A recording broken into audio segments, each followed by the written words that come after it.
Major funding for these broadcasts has been provided by grants from New York Community Bank, Capital One Bank, Eastern Consolidated, M&T Bank, Sterling National Bank, Meridian Capital Group, Customers Bank, Aerial Property Advisors, Perfect Building Maintenance. Additional funding has been provided by AKA Hotels, Corman Communities, AmTrust Title Insurance Company, AVR Realty Company, Avison Young, Bank of America, Merrill Lynch, Bank Leumi USA, Briarwood Organization, CBRE, Chase Commercial Term Lending, Chase Mortgage Lending, Citizens Bank, Cohen Equities, Colliers International NYC, Collins Building Services, Connect One Bank, CPEX Real Estate Services, Dime Community Bank, Douglaston Development, Levine Builders, Flushing Bank, Friedman LLP, Genova Burns, Handro Properties, Handler Real Estate Organization, HAP Investments, Hodges Ward Elliott Inc., Investors Bank, James D. Kuhn Real Estate Center at Syracuse University, Kilroy Architectural Windows, Madison Realty Capital, Matone Group, Mercantile Bank, New Banks, Newmark Grubb Knight Frank, Optimum Window Manufacturing Corp., People's United Bank, Polsonelli, Rosewood Realty Services, SJP Properties, Stonehenge Partners, TD Bank, Terra CRG, the Knackle Group at Cushman & Wakefield, Maringoff Family Foundation, the Moynihan Group, and these friends.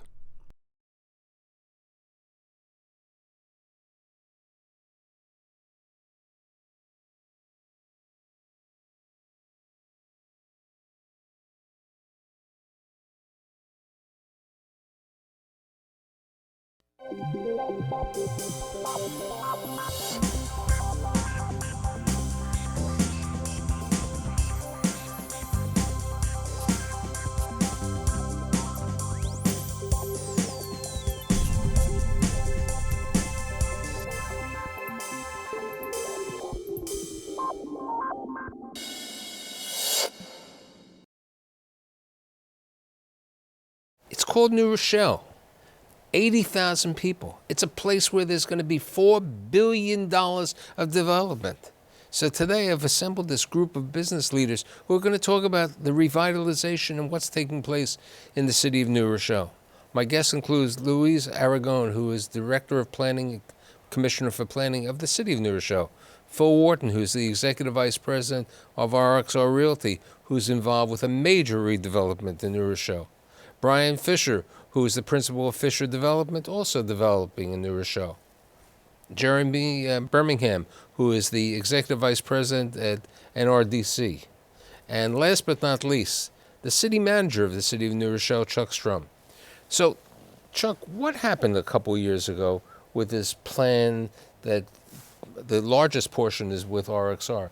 How the city plan to get involved with this? Well, we've always been a city that was dying for development but unable to deliver. So when Commissioner Aragon came on, he and I had a strategy session, and essentially we wanted to streamline the process so that when the market was ready for development to occur in New Rochelle, the city was ready. And what we've done is had a master overlay zone developed for our downtown, which took into place the SECRA analysis, which is already done. And for my audience, what is the SECRA? That's the environmental review required by the state. And we have streamlined the actual approval process. That zoning was adopted by the City Council unanimously, which takes the politics out of the process. So now when a developer wants to look in our overlay zone area, the SECRA is already done, and we pretty much guarantee them a 90-day approval process. They go right to the planning board with their project. What's the normal development process after? Well, in Westchester County and in many areas around New York, it's a very complicated process and a very uncertain process. And in New Rochelle, it was the same. And what New Rochelle has had the vision to do is to take a step back and say, what do we really want?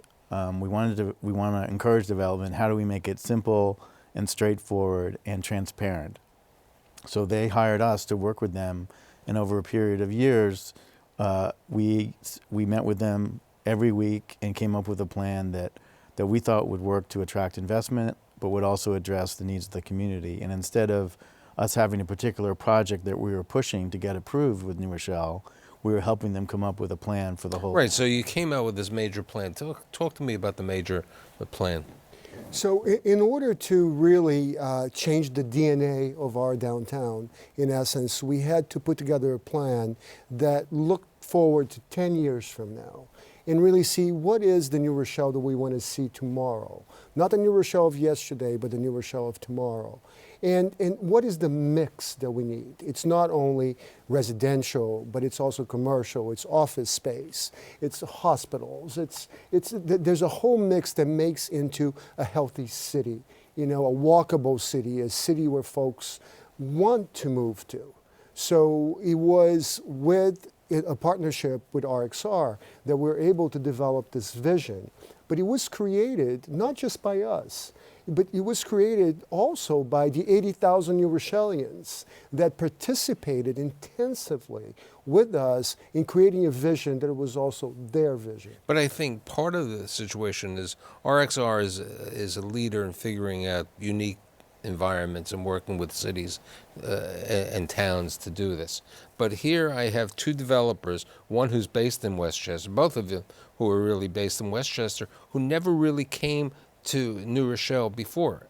Now, part of the benefit of New Rochelle is the transportation. It's a great transportation, and I'm not here to do a promotional, but it's 25 minutes to the city of New York. You have Metro North, and one day an Amtrak also. So you have the opportunities. Why do you decide to make a major development in New Rochelle, even though I'll call you the king of Jersey City before? Right. Well, similar to Jersey City, the process of getting your development approved now in New Rochelle is streamlined. So that was a big plus. And, when we first met, we had found a site that we wanted to develop.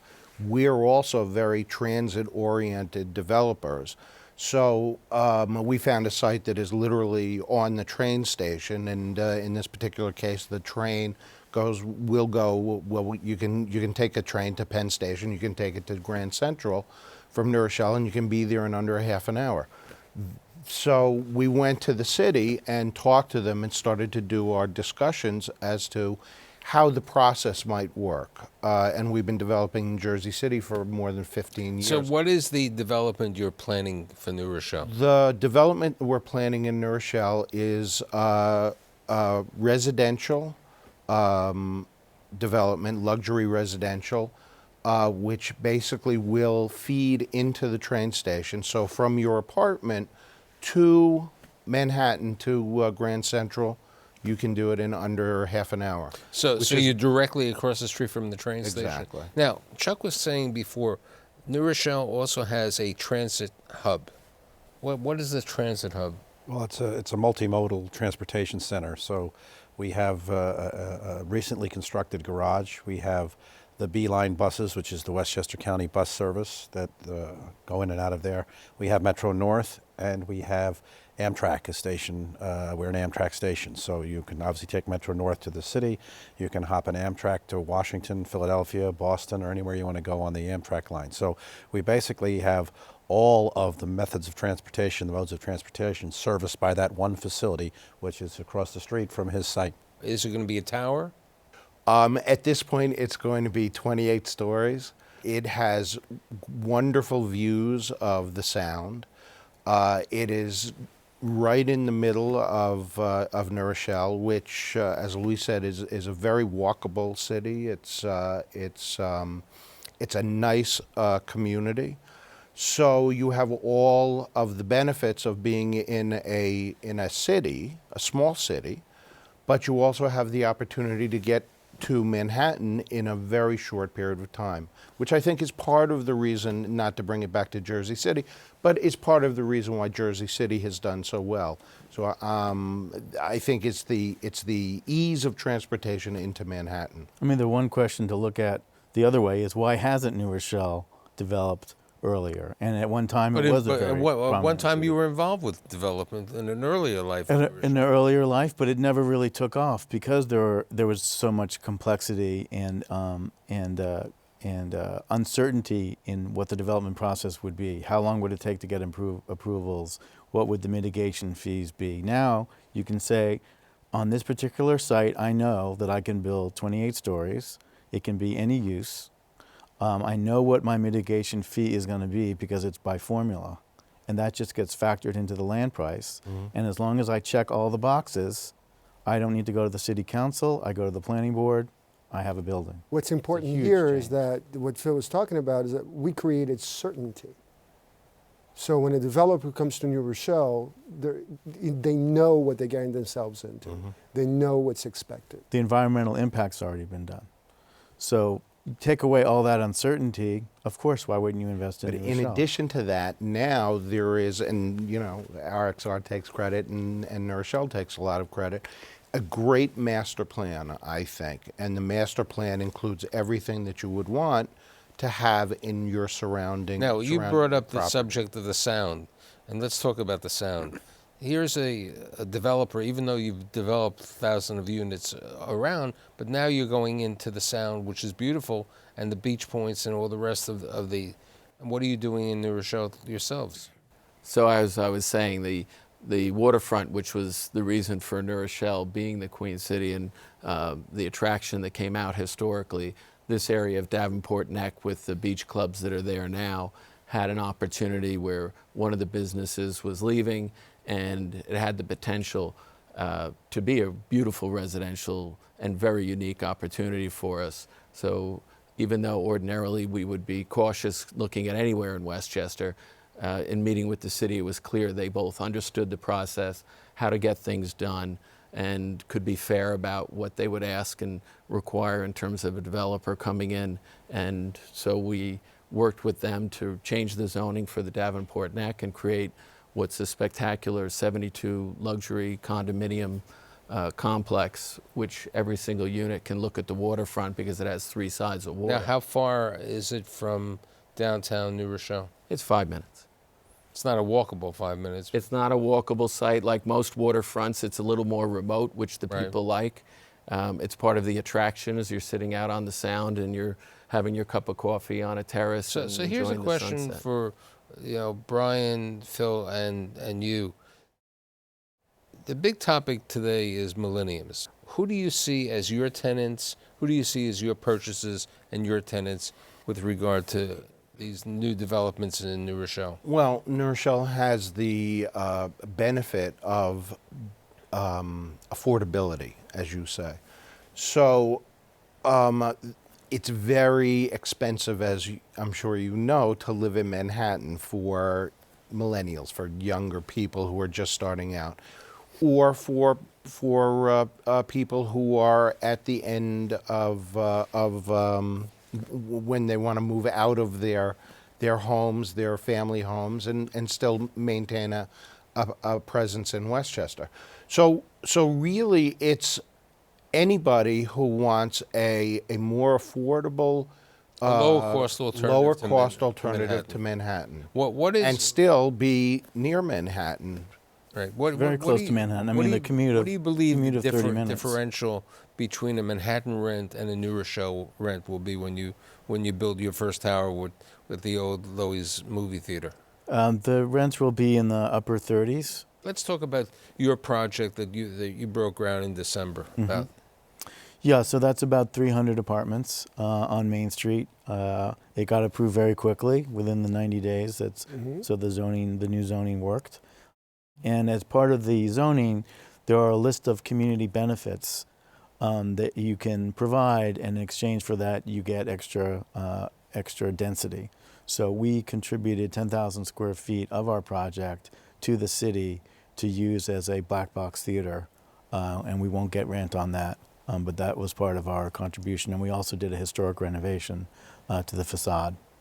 So those are 2 elements that were written into the zoning as optional benefits that you can provide and get zoning benefits. now in this building, I know it's like 298 units or something like that, 240 parking spots. And 10% affordable, which is in all of the residential buildings. Right, and the 10%. affordable is what, 80% of area median income? Right. And what is the area median income for New Rochelle, Chuck? Or Well, Westchester is roughly 100,000. About 100,000.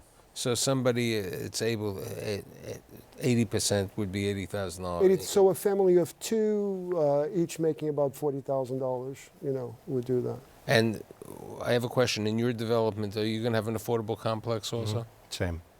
And it's interesting, into the zoning, we also, or as a team, the city and us, defined the unit mix so that we know that studios are less likely to have young children in the school system, 3 bedrooms more likely.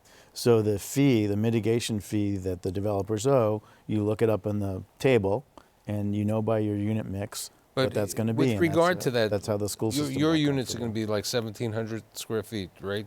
Even larger, 2,400 to 2,700. Oh, So really? it's a very different product. Okay, so you're gearing to. We were saying before, some of them might be empty nesters, Yeah. who are not even there all year round, who are going to be going into the different thing. Your tenants are probably going to be. So we have a rental product, which will be an average size of somewhere around 750 to 800 square feet, studio 1 and 2 bedrooms, and maybe a 2+. Now, I was reading, Chuck, there was some type of program that the city of New Rochelle is doing with Montefiore for housing for the healthcare profession, right? Or are you planning? Well, we have a unique opportunity to work with them, Right. Because we have a lot of area around the hospital, walkable areas. There's an area called Bermingham Lane where there's been 2 buildings built already.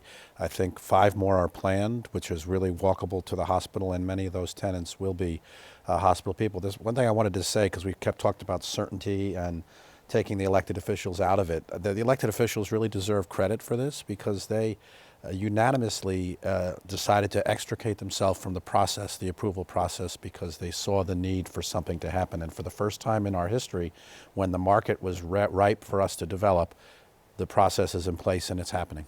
I'm happy you brought that up. When you have a live, work, shop visit, okay, and you were saying to me prior to the show that in reality, the shopping, the big box is limited to a Costco and a Home Depot. What do you see being developed with regard to retail? Because you need retail, especially with the transit-oriented development. You're going to have some restaurant for retail, and you need other small type of retail. What do you see being built? It's been very frustrating for me over the years, because the people of New Rochelle want a certain type of retail, and we've been always trying to get that. But the real question that Luiz and I decided to pursue is, what kind of retail is likely to come here? So we undertook a study of our population, our demographics, both now and into the future, and we're going to have targeted retailers that we can go after with our partners in development that are realistic, that are going to come These guys here. know the retail business. But I think they do. I think as the residential is developed and more people move into New Rochelle, I think the retail will come. And I think that right now planning retail along Main Street, which is a very important street in New Rochelle, I think is a very positive step. And I think that, as I say, as people move in, Do you the see some retail more follow. student housing? Because you have colleges in New Rochelle. You do. We just broke ground in a new dorm as part of this redevelopment for Monroe College, which is right downtown. But I wanted to add a little bit to the retail piece. As we look at what is the retail of tomorrow, because really retail has been evolving and changing so much, we also decided to embrace culture, the arts. So we've also established a cultural district downtown, and we're incentivizing businesses that relate to the arts. That's one of the reasons why we have the Black Box Theater, in their building.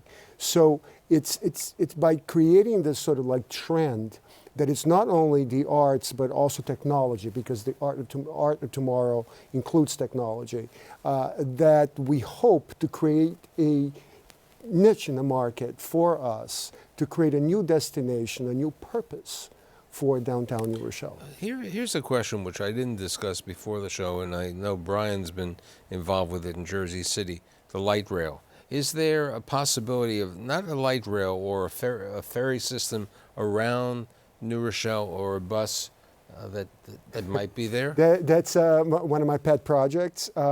We are now doing a study for a shuttle downtown New Rochelle. The hope is that it's going to be an electric shuttle that folks can hop on and hop off for free. And this way you can park on the perimeter of the city and really be able to move about, quite easily. He's honestly more optimistic about that than I am. No, Well, and I think they have that in Stamford. They have a shuttle, but I think what's nice about New Rochelle, the downtown, is it is very concentrated. It's only 10 or so blocks, so that it's very pedestrian friendly. You don't really need a shuttle if you're walking around downtown. Stamford is more spread out, and the development has been more spread out, so it's really at a disadvantage. New Rochelle is a very focused area for that. now, part of the plan also includes some hospitality, correct? Absolutely. Right now we have 2 hotels, the Radisson and the Marriott, which are always fully occupied. There is a demand not only for the beach clubs and weddings and all that happen in New Rochelle, but the easy commute to New York City. Just 25 minutes away, you're paying a very different room rate, if you stay there. There's a topic that recently has been discussed on my show, and somebody's doing it right now in Brooklyn, and they're doing it also. I think one developer is planning to do it in Long Island. The co-living concept. Mm-hmm. Do you see co-living, in some of the apartments because it's very big with the Millenniums, and if you're going to deal with the Millenniums, it's something over there. What about Phil? Yeah, we've been talking to a couple of groups about that. There are a few startups that have been doing it in Brooklyn, as you said, and they're very excited about New Rochelle as a place for that. And they're thinking of it as the next stage because millennials are eventually going to get older, and they might not like sharing their apartments with strangers. So their idea, and we didn't come up with this, they came to us and said, well, this would be the next stage. So they want a little bit more privacy than they have in the completely co-living space, but they're not yet ready to buy a house. Right. So they're kind of looking a step ahead and saying this could be a nice evolution of the millennials into housing. We have a project that we're about to announce along those lines where it's going to be all micro units, targeting artists, and then having a couple of floors that be co-living, so where they create art, they hang out and all that together and then live upstairs. We're talking about rental, we talk about for sale and your development. I didn't hear a discussion about condominiums or for sale housing in structure. Is that part of the plan, Chuck? Well, it's essentially my position is it's anything the market will bear will be allowed under the zoning. So my question is that part of RXR's thoughts to maybe do for sale? Yes. We think the first project is obviously a rental, but as the demand grows, we think condos would definitely be a part of it, and we have that flexibility. The zoning is silent as to use, so that when the market is ready, that'll be included in the plans. And we've found a huge demand for the marketplace for empty nesters in Westchester, New York City, Connecticut residents who are coming to look for the condominium product on the waterfront. It far exceeded our expectation. I think the registration list was over 800 people to start in pre-sales. So I think there's a strong market demand for people who live in Westchester in the area and want to find a place locally where they can stay.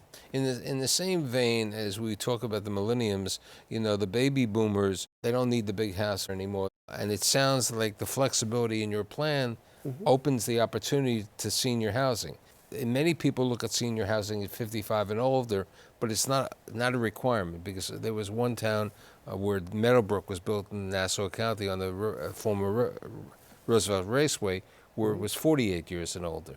Is there any requirement or for senior housing or assisted living? There's not a requirement. The only requirement that we have is affordable housing, where it's a 10% requirement, and then you get a bonus if you build more. But certainly it's allowable, not just in the downtown, but throughout the city. We have one proposal for an assisted living facility, which is in the far north end of the city.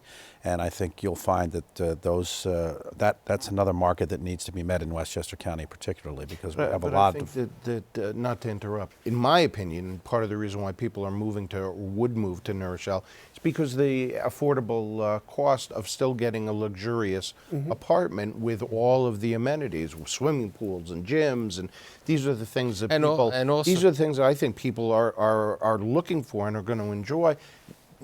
I understand the desire to build micro units or smaller units, but in Manhattan or in some place where your prices are so expensive that you can't, it's difficult for younger people to afford them. So they're forced to live in this sort of situation.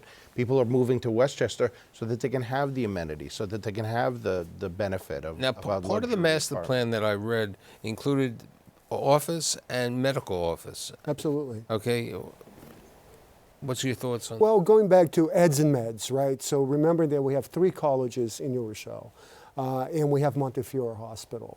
And the focus on the medical industry is huge in Westchester. And we have embraced that as well. And Montefiore is expanding. We are attracting other hospital-like facilities. And we see that as a huge segment in the office arena in the future. Let's remember that one of our colleges, the College of New Rochelle, is a nursing school as well. So there's a lot of synergy there. Has New Rochelle seen the preponderance of the growth of the urgent care centers in the healthcare? We've had a couple, but not Right. a lot, no. There's Oh. one down, yeah. There's one, there's a MetroMed, West Med downtown, which is actually well utilized. But So you're in construction. Mm-hmm. You're going to be in construction. This summer. You're going to when do you? We're about 10 months away. So your first apartments will be available when? The end of 18 or early 19. And you hope We're going to be a little 12 earlier. months. You said August yeah. 2018. Right. So in the manner of over here of saying New Rochelle, ideally yours, it is an ideally location, and I'm happy that I've been able to put together the people who are developing, implementing, creating the plans of the city of New Rochelle, and I'd like to thank Luiz, Phil, Brian, Jeremy, and needless to say Chuck, and I'll see you next week.